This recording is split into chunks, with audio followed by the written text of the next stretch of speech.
श्री सूरदास जी महाराज, ये बड़े अद्भुत महाभागवत है और इनकी श्रीनाथ जी में श्रृंगार शोभा का वर्णन करने की सेवा थी।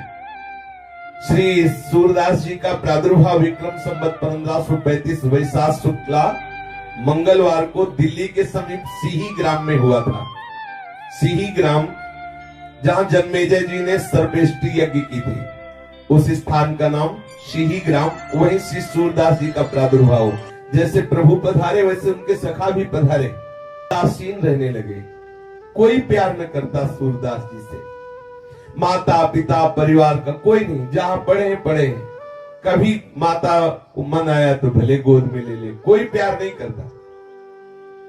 श्री सूरदास जी को जब शुद्ध आई तो देखते थे कि कोई उनके समीप नहीं बैठता, तो देखते थे, क्या देखते थे, अंतर की वृत्ति से अनुभव करते कि ना माता दुलार करती, ना पिता, ना कोई भी ग्राम का, ना कोई परिवार का। भगवत प्रेरणा से बाल्यावस्था में ही इनके हृदय में दिव्य ज्ञान था।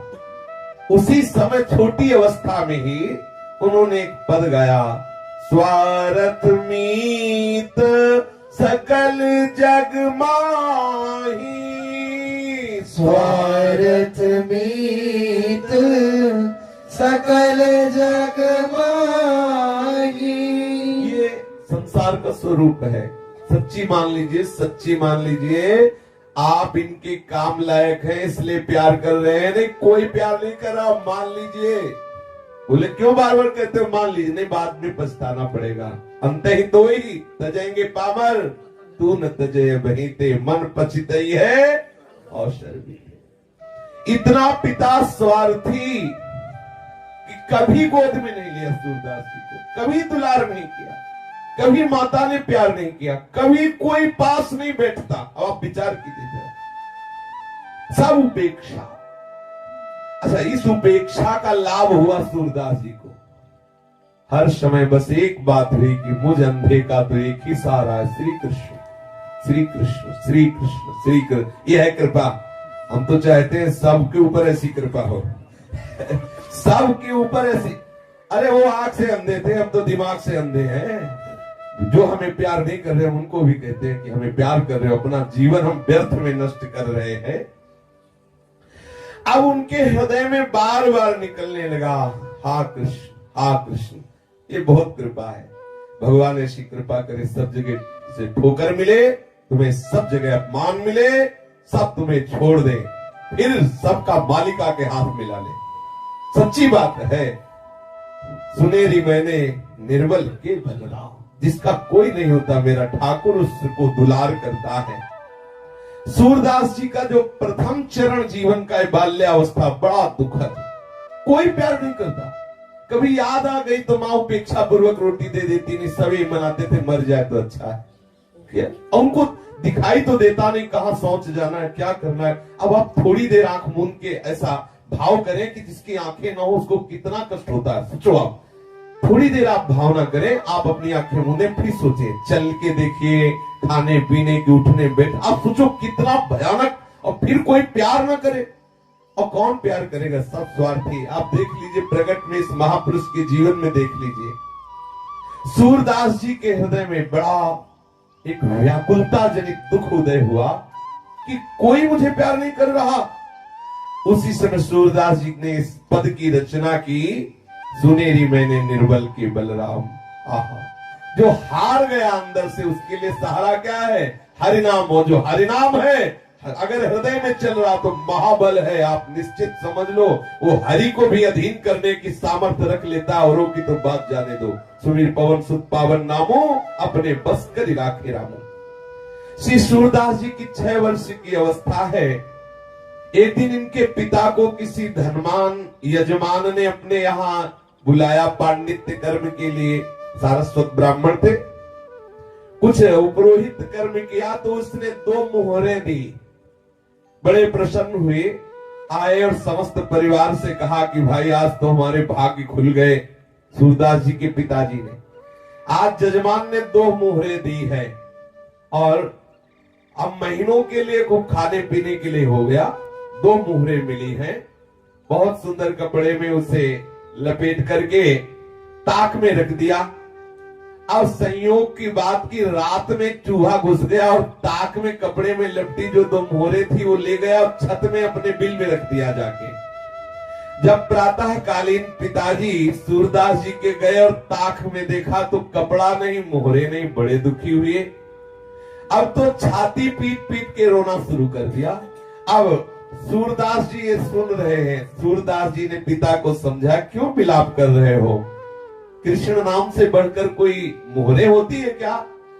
अब तो सब का सब रोज सूरदास जी के ऊपर उतर गया। उनकी माता, उनके पिता कही, तू अभागा, जब से जन्मा तब से हमारे घर में विपत्ति ही विपत्ति है। ना तू भागता है ना तू मरता है, ऊपर से हमें समझा रहा है। सब सूरदास जी को पूछने लगे, बरस पड़े सूरदास जी के ऊपर। अरे अभागे, तू जिस दिन से जन्म लिया हमारा चैन खो गया, दुख ही दुख।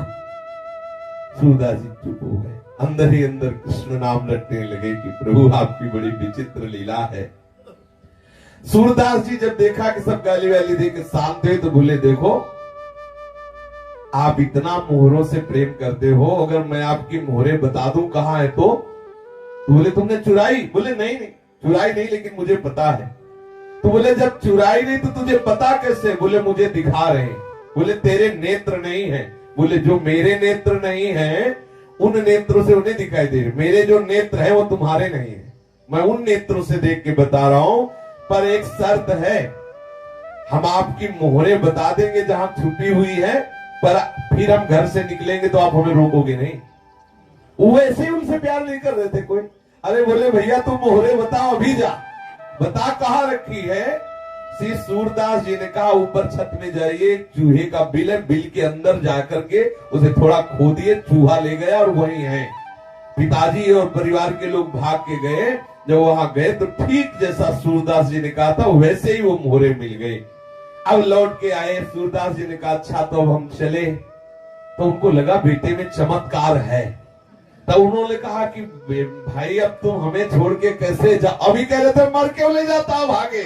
दो मोहरे मिल गई तो अब गले लगा के, रे भाई तुम कैसे हमें छोड़ के जाओगे, हम तुम्हारे बिना कैसे रहे? सूरदास जी अंदर ही अंदर मुस्कुराए, अरे स्वार्थी संसार। तो वो कहा नहीं नहीं पिताजी अब आज्ञा कीजिए, अब हम तो जा रहे हैं। श्री सूरदास जी घर से राह में उनको छोड़ दिया गया। धीरे धीरे चल रहे हैं, 4 कोस पैदल चले। सोचो नई अवस्था है, आंखों से दिखाई नहीं दे रहा है, और ये केवल बाहरी प्रेम के 2 शब्द बोले थे पिताजी ने, अरे रुक जाओ काहे गुजारे। वो भी जो मोहरे मिल गई नहीं, अभी पहले कह रहे थे मर जाए। अच्छा ये बिल्कुल सच्ची मानो, बहुत धोखे में हो यदि आपको लग रहा हो तुम्हें कोई प्यार कर रहा है। बिल्कुल बिल्कुल सावधान सावधान, तुम्हारे समय को नष्ट किया जा रहा है। बहुत कम समय है, सच्चिदानंद प्रभु से प्यार कर लो।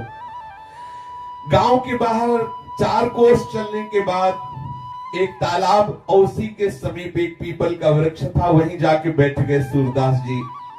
सायंकाल के समय उसी गांव का एक ब्राह्मण जमींदार गायों को खोजता हुआ जा रहा था। देखा कि कोई पीपल की जड़ के समीप बैठा है। आए तो उनका भाई तुम कैसे बैठे हो? तो बोले तुम कैसे यहाँ आए हो? तो उनका हम तो अपनी गाय ढूंढने आए हैं और बहुत खोजा लेकिन गाय नहीं मिल रही, अगर कोई बता दे तो मैं उनमें से 2 गाय भेंट कर दूंगा। सूरदास जी ने कहा मुझे भेंट की तो जरूरत नहीं, लेकिन मुझे यहीं से दिखाई दे रही तुम्हारी गाय कहाँ है। उनके अंतर के नेत्र देखो, अंदर से जब भजन होता है तो दिव्यता आ जाती है। ये तो खैर महापुरुष जन ही है, वैसे भी अंदर से जब भजन होता है तो सब भागवतिक, जैसे प्रभु के लिए भूत भविष्य वर्तमान का भेद नहीं, हम जीव के लिए है। जैसे अपने हाथ पे आंवला रख दिया जाए तो चारों तरफ से हम देख सकते हैं, ऐसे भूत भविष्य वर्तमान को ऐसे देख सकता है जैसे आंवले को देख सकता है। जो भगवदाकार वृत्ति को प्राप्त महापुरुष है, पीछे क्या हुआ, अभी क्या है, आगे क्या होगा, ऐसे दिखाई देता है चारों तरफ से, जैसे हम आंवले को देख सकते हैं ऐसे। सूरदास जी का मुझे तुम्हारी 2 गाय भेंट तो नहीं चाहिए, पर मैं बता सकता हूं कि तुम्हारी गाय कहाँ है। यहां से 1 कोस दूर जाओ और वहां जमींदार की, जो जमींदार है उसकी घुड़शाला है, घुड़शाले में तुम्हारी सुंदर गायों को बांध दिया गया है, जाओ। अब बता दिया। वो गया जमींदार को पता पूछा, उसके घुड़साल में गया तो वहां देखा उसकी गाय बंधी थी। बड़ा प्रसन्न हुआ, अपनी गायें वो खुलवा के लाया। अब उसने कहा श्री सूरदास जी से कि आप 2 गायें ले लो। सूरदास जी ने कहा कि मुझे गाय नहीं चाहिए, मैं तो ठाकुर जी के चरण आश्रित हूं। ब्राह्मण बहुत प्रभावित हुआ कि इतनी छोटी अवस्था, इतना उच्च कोटि का प्रभाव। उसने कहा तो फिर मुझे एक आदेश करो, तुम ऐसे पीपल के नीचे बैठे हो, मैं यहाँ एक झोपड़ी बनवा दूं। सूरदास जी ने कहा ठीक है, ये कर सकते हो। तो सुंदर एक झोपड़ी बनवा दी और खाने पीने की व्यवस्था कर दी और 1-2 आदमियों से कहा कि इनकी देख रेख करते रहना, कोई इनको सतावे ना, क्योंकि इनको दिखता नहीं है। सूरदास जी के बहुत दिव्य सगुण, बहुत सुंदर गुण, क्योंकि जो भजन करता है उसमें दैवी संप्रदा का जागरण हो जाता है। ख्याति बढ़ने लगी, वहां बहुत से लोग आने लगे और शिष्य बनने लगे श्री सूरदास जी के। अब सूरदास जी सबको उपदेश करते, लेकिन सम्मान अंदर से स्वीकार नहीं करते। बहुत लोग मान करने लगे। 12 वर्ष तक उस पीपल की जड़ के नीचे सूरदास जी रहे, उस झोपड़ी के नीचे। एक दिन रात्रि में सहसा सूरदास जी के मन में विचार आया था कि आए थे हरिभजनन को औटेला के पास, यहाँ तो बहुत लोग शिष्य बन गए, बहुत भीड़ हो गई, हमारा एकांत भंग हो रहा है, अब मुझे हटना चाहिए यहाँ से। हमारी मूढ़ता देखो, मैं इसमें सुख मान रहा हूं, मैं अपने लक्ष्य को भूल गया। सब कुछ त्याग करके एक वस्त्र शरीर में धारण करके वहां से चल पड़े, बिना विश्राम किए पूछते हुए। फिर विश्राम घाट में आए, मथुरा में विश्राम घाट में, और यहाँ कुछ दिन घाट में रुके रहे। फिर यहाँ से रुनकता ग्राम के निकट यमुना घाट पर पहुंचे, जिसे गौ घाट कहते, वहां रहने लगे। सूरदास जी का बड़ा ही सुंदर गला था, गान करने में बहुत ही सुंदर स्वर था और विचार शक्ति बहुत तीव्र थी, भगवत भक्ति महान। इन सब सद्गुणों से गौ घाट में भी भीड़ लगने लगी। गौ घाट में भी ब्रजवासी जन और बाहर के लोग आकर के इनके सामने बैठते, भगवत चर्चा करते। बहुत तो शिष्य हो गए। ये जन समाज में स्वामी जी के नाम से जाने लगे, स्वामी सूरदास जी। जिन दिनों श्री सूर स्वामी गौ घाट पर अपना निवास बनाए हुए थे, उसी काल में श्रीमद वल्लभाचार्य जी महाप्रभु भक्ति मार्ग की अद्भुत प्रकाश को फैला रहे थे। दक्षिण के शास्त्रार्थ में विजय के कारण सभी उनके लोहा मानते थे। संवत 1567 में श्री वल्लभाचार्य जी जब अपने बहुत से सेवकों को साथ लिए हुए प्रयाग के पास एक स्थान है, वहां से ब्रज आ रहे थे, तब श्री महाप्रभु का गौ घाट में पड़ाव पड़ा। सब लोग श्री यमुना स्नान करके नित्य कृत्य से निवृत्त होकर के रसोई बनाने में लगे। एक सेवक ने सूरदास जी को वृत्तांत सुनाया कि कोई बहुत बड़े महापुरुष पधारे हुए हैं गौ घाट में ही, शायद उनका नाम श्रीमद वल्लभाचार्य जी है, ऐसा बताया। सूरदास जी बोले, मेरे हृदय में कुछ हो रहा है, ऐसा लग रहा है कि मैं जिनकी खोज कर रहा था वो आ गए, मुझे उनसे मिलाया जाए। सुखपूर्वक जब विराजमान हो आचार्य चरण, तो मुझे बताया जाए, सावकाश मिलने पर मैं उनके सामने जाकर के प्रणाम करना चाहता हूं। एक सेवक ने ऐसा ही किया। जब देखा कि आचार्य चरण आराम से विराजमान है, सूरदास जी से कहा कि अब बहुत बढ़िया अवसर है, शीघ्र चलिए। सूरदास जी सेवक के साथ गए। श्री आचार्य चरण आसन पर विराजमान थे। सूरदास जी ने अपने हाथ उठाए ऊपर और साष्टांग आचार्य चरणों में प्रणाम किया, बैठ गए दैन्यता से। आचार्य चरण ने कहा, मैंने सुना है तुम भगवान का यश गाते हो, सुनाओ, कोई पद सुनाओ। तो श्री सूरदास जी ने सुनाया, हरि हो सब पतितन को नायक, हरि हो सब पतितन को नायक। श्री सूरदास जी महाराज जी ने आचार्य चरण को एक पद सुना। आचार्य चरण कुछ नहीं बोले, तो सूरदास जी को लगा कि अब दूसरा पद सुनाए, क्योंकि जब तक जिसे महापुरुष बोले कि सुनाइए, तो जब तक वो ये ना कहने कि रुक जाइए तब तक सुनाते ही रहिए, अपनी तरफ से नहीं। ये गुरुजनों का जो सेवन का स्वरूप है कि अगर उनका सुनाओ तो जब तक या तो वो ग्रंथ खत्म हो जाए तो फिर हम इंतजार करेंगे कि वो आदेश क्या कर रहे हैं, नहीं तो हम सुना ही रहे जब तक वो रोक न दे। अगला पद सुनाना प्रारंभ किया सूरदास जी ने। प्रभु हो सब पतितन कोटि को, प्रभु हो सब पतितन कोटि को। अब आचार्य चरण बोले, श्री वल्लभाचार्य जी ने मुस्कुराते हुए कहा, तुम्हारा नाम सुना था कि सूर है। सूर माने होता है बलवान। ये घिघियाना कब बंद करोगे? ये होता है प्रेमी जनों की महिमा। उन्होंने सूर माने बलवान होता है। तुम्हारा नाम तो सूर है, ये घिघिया रहे हो, कब तक घिघियाते रहोगे? कब तक दीन बनकर ऐसे रोते रहोगे? अरे हरि की लीलाओं का गायन करो, घिघियाना बंद करो। श्री आचार्य चरण ने सूरदास जी से कहा। सूरदास जी ने हाथ जोड़कर कहा, प्रभु मुझे बिल्कुल लीला का कोई अनुभव नहीं हो रहा है, फिर बनावटी मुझसे गाते नहीं बनेगा, अंदर कोई लीला स्फुरित हो नहीं रही है, तो मैं जैसा हूं वैसे ही दीनता की बात करता हूं। अगर कोई लीला स्फुरित हो तब तो गाऊं। देखो महापुरुषों की कैसी करुणा बरसती है। श्री महाप्रभु जी ने कहा कि तुम्हारे अंदर दिव्य दृष्टि का संयोग है, चिंता मत करो, अभी खुल जाएगी। जाओ यमुना स्नान करके आओ। चाबी है आचार्यों के पास। वो तो नरवाहन प्रभु निहार लोचन भरे घोषनार, घोर पापाचरण करने वाले को भी प्रभु निहार लोचन भरे घोषनार, नख सिख सौंदर्य काम दुख निकंदिनी। आहा, वो चाहे तो घोर पापात्मा को एक सेकंड में निकुंज के दिव्य लीला विलास में प्रवेश करा दे, सामर्थ्य आचार्यों में। आचार्य चरण ने कहा, अच्छा जाओ यमुना स्नान करके आओ, हमारी लीला का भी अनुभव हो जाएगा। सूरदास जी प्रणाम करके तत्काल गए, स्नान किया यमुना जी में, फिर श्री आचार्य चरणों में उपस्थित हुए आके। श्री महाप्रभु जी ने श्री सूरदास जी को विधि पूर्वक अष्टाक्षर मंत्र की दीक्षा देकर ब्रह्म संबंध कराया। तत्पश्चात श्रीमद् भागवत दशम स्कंद की अनुक्रमणिका सुनाई।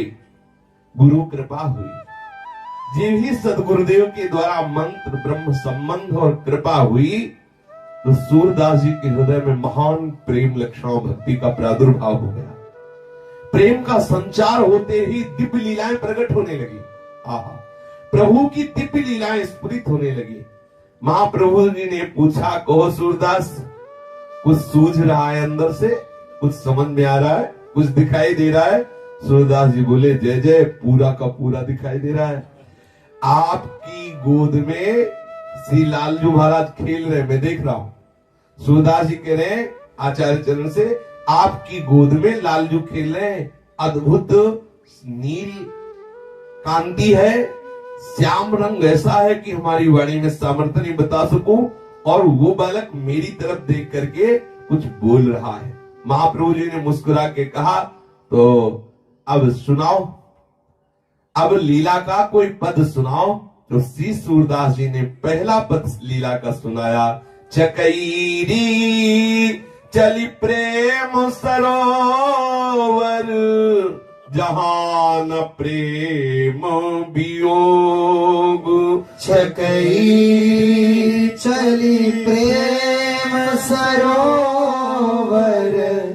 जहान प्रेम वियोग। श्री सूरदास जी ने इस पद को पूरा करके सुनाया। फिर आनंद मगन होकर ब्रज भयो महर के पूत, जब यह बात भयो महर के पूत, जब यह बात सुनी। ये बधाई का लालजू का प्रादुर्भाव हुआ है, अद्भुत नंदोत्सव मनाया जा रहा है। ये लीला देखी, ये पद गायन करके श्री आचार्य चरण को सुना। महाप्रभु बहुत प्रसन्न हुए, बोले सूरदास जी अब तुम्हारा लीला में प्रवेश हो गया है, अब तुम्हारे हृदय में दिव्य दिव्य नवीन लीलाएं श्री लालजू की प्रकट होती रहेंगी। आचार्य प्रभु ने इन्हें 3 दिवस गौ घाट में रुक करके सुबोधनी, पुरुषोत्तम सहस्त्र नाम ये सब श्रवण कराया, जिससे इन्हें संपूर्ण भागवतों के रहस्य का परिज्ञान हो गया। सूर सागर में श्री सूरदास जी ने भागवत के 12 स्कंधों का तात्पर्य और भी अन्य प्रसंगों का वर्णन किया।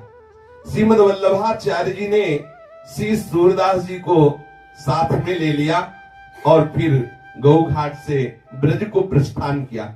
सर्वप्रथम महाप्रभु जी ने शिव साथ में लाकर सूरदास जी को गोकुल के दर्शन कराए, गोकुल में लाए और कहा सूरदास प्रणाम करो, ये लालजू का गांव है गोकुल। सूरदास जी ने जे ही प्रणाम किया तो दिव्य गोकुल के दर्शन होने लगे। बाहरी नेत्र नहीं है, ये पूर्ण वो जो लालजू का दिव्य गोकुल है, दिव्य गोकुल का दर्शन हुआ। सूरदास जी के रोम रोम खड़े हैं, हृदय आनंद से नाच रहा है कि गुरु कृपा कितनी महा महिमा में होती है, जो अनंत जन्मों के साधनों से बात नहीं बनती, गुरु कृपा से कितने शीघ्र वो दिव्य गोकुल का दर्शन। श्री सूरदास जी गोकुल को बार बार प्रणाम कर रहे हैं, वो दिव्य रूप गोकुल का दर्शन किया। प्रणाम करते ही गोकुल की समस्त लीलाएं स्फुरित हो गई। गोकुल में जो जो लीलाएं ठाकुर जी ने की वो सब सूरदास जी के हृदय में स्फुरित हो गई। आचार्य चरण को गा के सुनाने लगे, देखो कितने सुंदर लालजू है। शोभित कर नवनीत लिए, शोभित कर नवनीत लिए। श्री आचार्य वल्लभाचार्य जी को ये सुंदर स्वरूप का गान करके सुनाया सूरदास जी ने। महाप्रभु वल्लभाचार्य जी बहुत प्रसन्न हुए और कहा सूरदास जी तुमको एक सेवा देते हैं। हमारे ठाकुर जो गोवर्धन नाथ श्रीनाथ जी हैं, इनको रोज तुम इनका यश सुनाओगे, इन्हें कीर्तन सुनाओगे और इनकी शोभा से युक्त जो पद है उनकी रचना करके तुम इनको सुनाओगे, ये हम तुम्हें सेवा देते हैं। और सूरदास जी को गोवर्धन ले आए। श्री श्रीनाथ जी का दर्शन किया सूरदास जी ने। देखो सूरदास हैं और दर्शन कर रहे श्रीनाथ जी का, और ऐसे चतुर दर्शन करने वाले हैं कि छोटे से भी श्रृंगार को नहीं छोड़ते। एक एक श्रृंगार का, एक एक पत्रावली का, एक एक चेष्टा का दर्शन करते हैं। श्रीनाथ जी के सामने जब श्रीनाथ जी का दर्शन किया तो हाथ जोड़कर कहने लगे कि हे श्रीनाथ जी, अब हो नाच्यो बहुत गोपाल। सूरदास जी ने श्रीनाथ जी के सामने ऐसा विनय युक्त पद गान किया। श्री सूरदास जी का ये दैन्य देखकर महाप्रभु वल्लभाचार्य जी बहुत द्रवित हुए। बोले सूरदास जी, तुम्हारी अविद्या की क्या बात है, जो तुम्हारा आश्रय ले लेगा उसकी अविद्या दूर हो जाएगी। अब देखो तुमने श्रीनाथ जी का दर्शन कर लिया, अब तुम ये बाहरी दीनता का त्याग कर दीजिए और प्रभु की लीला का ज्ञान कीजिए। उसी दिन से सूरदास जी दैन्य के पद बंद कर दिए और श्री ठाकुर जी को प्रातःकालीन मंगला से लेकर शयन तक के पद सुनाने लगे, जो 8 कालीन प्रभु की दिव्य दिव्य श्रृंगारमयी दिव्य दिव्य लीलाएं हैं, उनको गा गा करके सुनाते। कभी कभी उपदेश के पद भी गाते। संगीत सम्राट तानसेन के मुख से श्री सूरदास जी का एक पद सुना, दिल्लीश्वर अकबर बादशाह, तो उसका मन मचल उठा कि ऐसा पद करता। और जब पता चला कि वो बाहरी नेत्रहीन, तो और आकर्षण हुआ। उसके हृदय में लालसा जागृत हुई कि सूरदास जी को सभा में बुलाया जाए और मैं उनका पद सुनूं। संयोग से संवत 1613 में जब प्रभु श्रीनाथ जी मथुरा में विराज रहे थे और सूरदास जी भी वहीं थे, उनकी कीर्तन सेवा थी श्रीनाथ जी को पद सुनाना। तो ये बात हृदय में उसके थी कि कभी सूरदास जी हमारी सभा में आए, हमें पद सुनाए, लेकिन ना तो ऐसा कोई संयोग बन पाया। तो दिल्ली का जो बादशाह अकबर था, यात्रा के प्रसंग में मथुरा आया हुआ था, और जब उसको पता चला कि सूरदास जी मथुरा में है, तो उसने बड़े आदर के साथ इनको बुलवाया और पद सुनने का अनुरोध किया। तब श्री सूरदास जी ने ये पद गाया, मन रे माधव सो कर प्रीति, मन रे माधव सो कर प्रीति। एक दिन इसकी चर्चा हुई थी पीछे, इस पद की, बहुत बड़ा पद है। इस पद को सुनकर अकबर ने इनकी भावनिष्ठा की परीक्षा के लिए कहा, सूरदास, प्रभु ने मुझे बादशाह बनाया है, तो बादशाह का सबके ऊपर शासन लागू होता है। मैं भी मान और दान पाने के योग्य हूं क्योंकि मैं बादशाह हूं।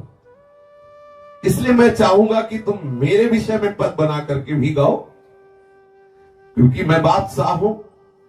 सूरदास जी ने कहा कि मैं जिस बादशाह के सामने गाता हूं, उस बादशाह के सामने तुम्हारी बादशाह कुछ नहीं है। और मैं गाऊं जब मेरी बुद्धि हो तब ना। मेरी बुद्धि तो जिस बादशाह में लग गई वहां से हटने की जगह नहीं रह गई। मेरे हृदय में जगह नहीं, मेरी बुद्धि में जगह नहीं, मैं कैसे गा सकता हूं। पर आपने कहा कि गाइए, तो मैं अपनी बात बता रहा हूं कि नाहिन रह्यो मन में ठोर, नाहिन रह्यो मन में ठोर। सूरदास जी ने इस पद का गायन किया। सूरदास जी के इस पद के भाव को समझकर बादशाह अकबर बहुत प्रसन्न हुआ। और जो सूरदास जी की अंतिम पंक्ति इस पद की थी, वो कि कहा कहो मन प्रेम पूरन, घटन सिंधु समाये, श्याम गात सरोज लोचन, लित गति मृदुहास, सूर्य से दरस कारण मरत लोचन प्यास। उसने कहा कि तुम्हारे तो नेत्र हैं ही नहीं, और तुम कहते हो कि मरत लोचन प्यास। जब लोचन ही नहीं तो लोचन प्यास कैसे। बादशाह अकबर ने कहा कि कहा कहो मन प्रेम पूरन, घटन सिंधु समाये, श्याम गात सरोज लोचन, ललित गति मृदुहास, सूर्य से दरस कारण मरत लोचन प्यास। पहली बात तो यह है कि संपूर्ण प्रेमानंद हृदय में समा नहीं रहा है। समझने वाले के लिए है ये कैसी महामहिमा स्थिति है सूरदास जी की। फिर कह रहे हैं कि ऐसे महामहिमा में रूप के लिए मेरे नेत्र प्यासे हैं। और पहले कह रहे कि समा नहीं रहा, हर समय प्रेमानंद छाया हुआ है। हर समय श्री कृष्ण का रूप हमारे हृदय में, हमारे मन में, बुद्धि में, चित्त में, अहम में, इंद्रियों में समा गया है। लेकिन अकबर जितना पकड़ पाया, उसने केवल इतना ही पकड़ पाया कि आपके नेत्र नहीं तो लोचन कैसे प्यासे हो सकते हैं रूप के। ऐसा अकबर ने प्रश्न किया कि मरद लोचन प्यास, जब नेत्र ही नहीं तो ये प्यास कैसी। बादशाह ने सूरदास जी से जब ये जिज्ञासा की, नेत्र तो सबके हैं। सूरदास जी ने कहा नेत्र तो सबके हैं, परंतु जिनसे भगवत दर्शन होते वो नेत्र नहीं है। तुम्हें हमारे वो नेत्र नहीं दिखाई दे रहे जिससे संसार दिखता है, लेकिन जिससे ठाकुर दिखते वो नेत्र हमारे हैं, तुम्हारे नहीं है। बादशाह से कहा कि तुम्हारे जो नेत्र हैं उनसे संसार देखा जाता है, हमारे जो नेत्र हैं उनसे श्याम सुंदर देखे जाते हैं। संसार देखने वाले नेत्रों से मैं अंधा हूं, लेकिन भगवान जिनसे दर्शन देते हैं वो नेत्र हमारे अंदर है। तुम संसार देखने वाले नेत्र वाले, लेकिन जिन नेत्रों से प्रभु के दर्शन होते उससे तुम अंधे हो। असली अंधा तो वही जिसे प्रभु ले दिखाई दे रहे हैं। अब जब तुम्हारे अंदर वो नेत्र ही नहीं तो प्यास कहां। और मेरे अंदर संसार के नेत्र नहीं, इसलिए संसार की प्यास नहीं, लेकिन ठाकुर के दर्शन के नेत्र है, इसलिए वो नेत्र प्यासे दर्शन करते हुए भी। श्री सूरदास जी की बात सुन करके अकबर बहुत प्रसन्न हुआ, बड़ा आनंदित हुआ। अकबर ने सूरदास जी से हाथ जोड़कर कहा मेरी कुछ भेंट स्वीकार कर लो। मैं कई गांवों की जागीर आपके नाम लिख देता हूं, मैं बहुत सी जमींदारी आपके नाम कर देता हूं। तो श्रीनाथ जी की सेवा में मगन रहने वाले सूरदास जी ने कहा मुझे जो जागीर मिली तो सोच भी नहीं सकता। अकबर बादशाह से कहा कि तुम्हें लग रहा है कि सूरदास जी के पास ये जागीर नहीं, लेकिन मुझे जो जागीर मिली, मुझे तरस आती कि तेरे पास वो जागीर नहीं है। ये है बादशाहों के बादशाह, जिनको प्रभु के चरणारविंद का बल मिल गया है, जिनको प्रभु के नाम का धन मिल गया है, उनके लिए बादशाह बेचारा है, बेचारा। ये वही समझता है जो इस तरह प्रभु के अनुराग रंग में रंगे हुए हैं। नहीं चाहिए मुझे तुम्हारी जमींदारी, नहीं चाहिए जागीर। तुम 2-4 गांव की जागीर दे सकते हो, या हम अनंत ब्रह्मांडों के स्वामी के गुलाम हैं, अनंत ब्रह्मांडों के, जिनके रोमकूप में करोड़ करोड़ ब्रह्मांड वास करते हैं। मैं ऐसे बादशाह का सेवक हूं, तू तो एक मुल्क का बादशाह है, तू क्या दे सकता है? 2-4 गांव।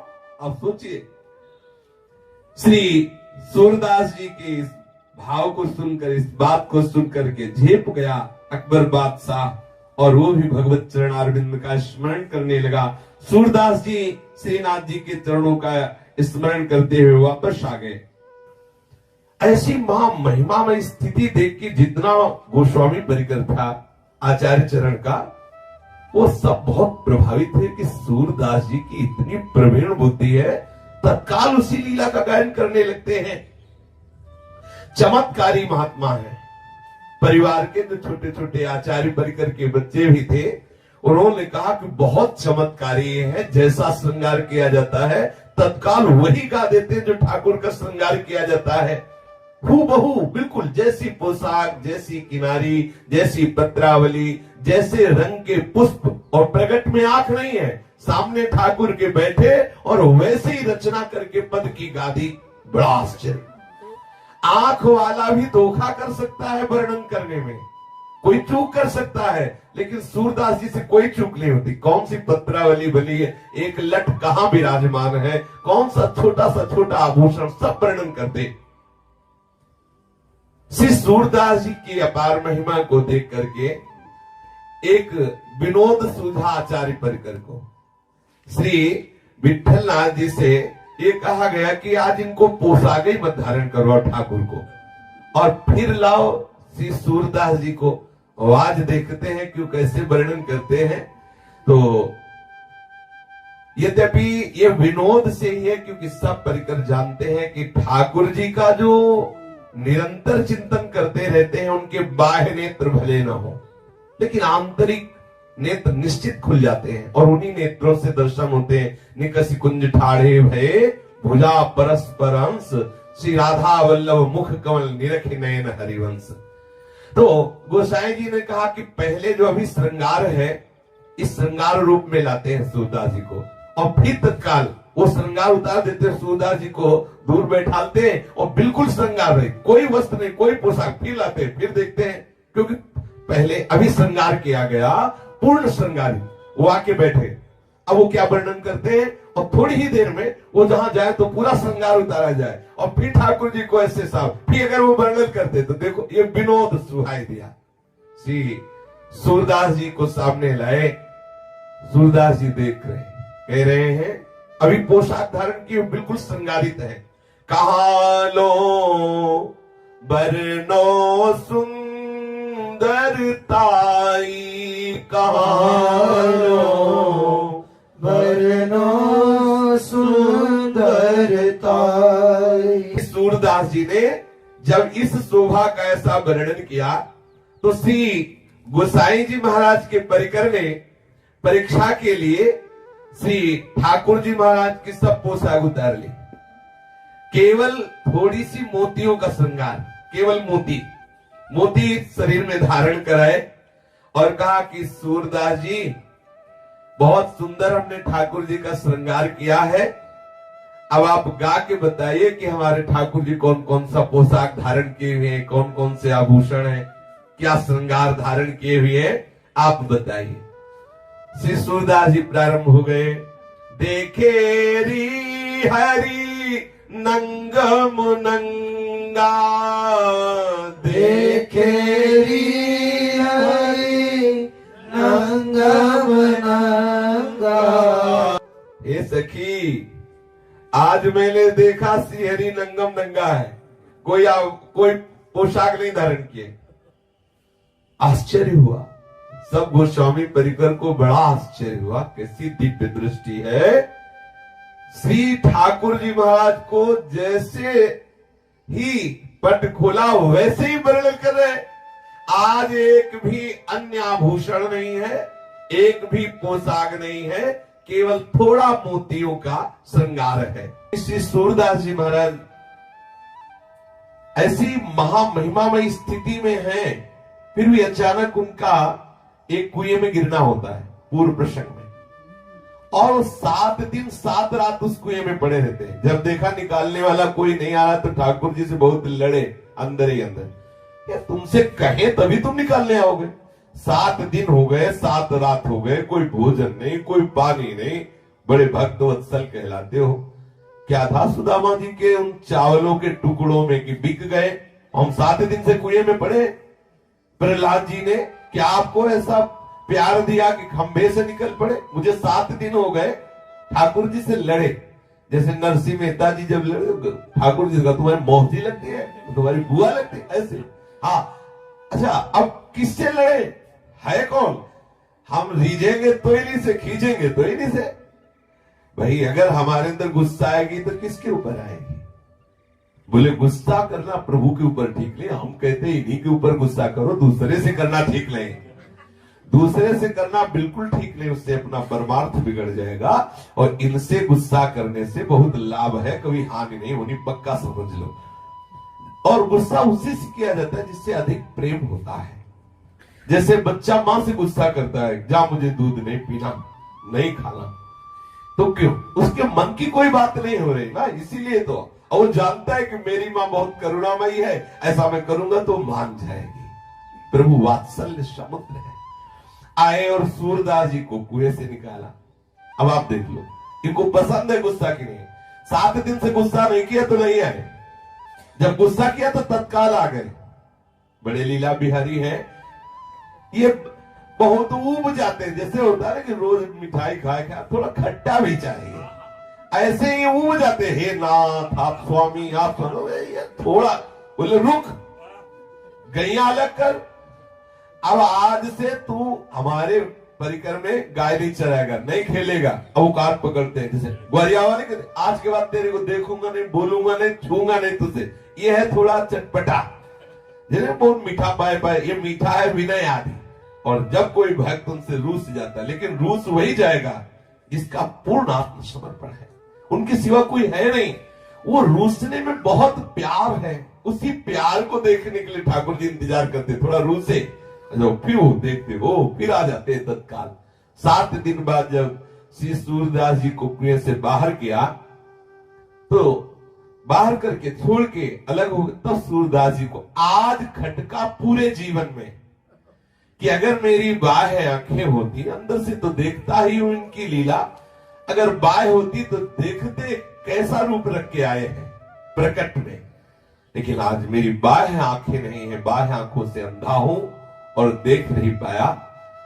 अंदर से बहुत एक विशेष प्रकार का विरह प्रकट हुआ। मेरी आंखें होती तो मैं देखता मेरे लालन कौन सा रूप रख के आए और मुझे कुएं से बाहर किया। हमारी श्री जी ने कहा लालजू से कि अब नहीं चलेगा, अब तो तत्काल सूरदास जी को देख लो। अगर किसी पर विशिष्ट कृपा का जब अवसर आता है तो उसमें हमारी लाडली जी होती है, इसलिए हमारे माई श्यामा जी को लाड। अपने वृंदावन वासी छाती फुला के चलते हैं, हमारे माई श्यामा जी को, और ये फूली ही रहेगी। ऐसे काटना शुरू हो जाए ना तो भी ये फूली रहेगी। ये कोई ऐसे नहीं कि मिल रहा है तो फूली, नहीं मिला तो वो गैस निकल गई, ऐसी गैस नहीं है। हाँ, ये मोक्ष मिलने पर भी फूलन नहीं होती। हम जिस फूलन की बात कर रहे हैं, ये फूलन मोक्ष मिलने पर भी नहीं होती, ये ठसक मोक्ष में भी नहीं है। ये आनंद, ये सुखानुभूति, ये महामहिमा में गर्व मोक्ष में भी नहीं। हमारे माई श्यामा जी को कैसी लाडली जी हमारी कृपा। लालजू से कहा चलो सूरदास जी के पास चलो और हम दोनों मिलके उनको दर्शन देते हैं। लालजू ने कहा कि नहीं, रहने दीजिए। लालजू ने कहा नहीं, श्री जी ने कहा नहीं, अभी चलते। गलबैया दिए हुए नजदीक गए।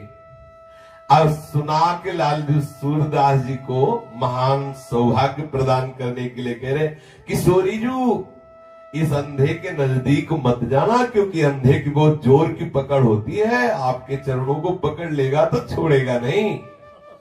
मतलब लालजू अपने अमृतमय वचन से सूरदास जी को संबोधित कर दिया कि सखा चूकना मत, प्यारी जू पधारी है कृपा करने के लिए। अब प्यारी जू आपके ऊपर महाप्रेम रस की वर्षा करने के लिए पधारी, चरण पकड़ ले। तो लाडली जू ने कहा हम तो जाएंगे नजदीक, बहुत प्यारी है। बोले हम तो जाए। अब सुंदर प्रेमामृत की वर्षा करने वाले नूपुरों को झनकारती हुई करुणामयी किशोरी सूरदास जी के सामने गई। श्री लालजू ने कहा कि प्यारी जी आप तो बिल्कुल सामने पहुंच गई और ये सूरदास पकड़ ही लेगा। संबोधन करेंगे, सूरदास जी बिल्कुल सामने आ चुकी, लाडली जी पकड़। अब ऐसे नहीं कह रहे तो ऐसे कह रहे हैं कि प्यारी जी आप तो बिल्कुल सामने नजदीक पहुंच चुकी है, ये सूरदास पकड़ लेगा। तत्काल सूरदास जी ने प्यारी जी के अत्यंत प्रेमामृत समुद्र का प्रवाह करने वाले कोमल सी चरणारविंदों का स्पर्श किया। सत प्रेम सिंधु मकरंद रसोग धारा सारा नजस्महिता सर्वदास्विते। सच्ची मानिए अपार भाग्यशाली महामहिमाशाली वो है जिनको हमारी प्यारी जू के चरणों का आश्रय हो गया। मेरी लाडली जू, मेरी किशोरी जू। सब सत्संग का पूर्ण सार यही है, जिसने इन गोरे चरणारविंदों को अपना जीवन समर्पित कर दिया। सूरदास जी प्यारी जी के चरणों का स्पर्श प्राप्त करते ही विकल हो गए। अब श्री लालजू ने इशारा किया लाडली जू से कि लाडली जू ये तो भाव में डूब रहे, अब अपने श्री चरण आप हटा लीजिए। तो जे भी प्यारी जू ऐसे चरण हटाए तो श्री जी की ही इच्छा से सूरदास जी का हाथ श्री लाडली जू के श्री चरणों के नूपुर में एक पेच पे पड़ा और तत्काल वो पेच ढीला होके खुल गया और नूपुर हाथ में आ गए। श्री लाडली जू के श्री चरण का एक पैंजनी, एक नूपुर श्री सूरदास जी के हाथ में आया।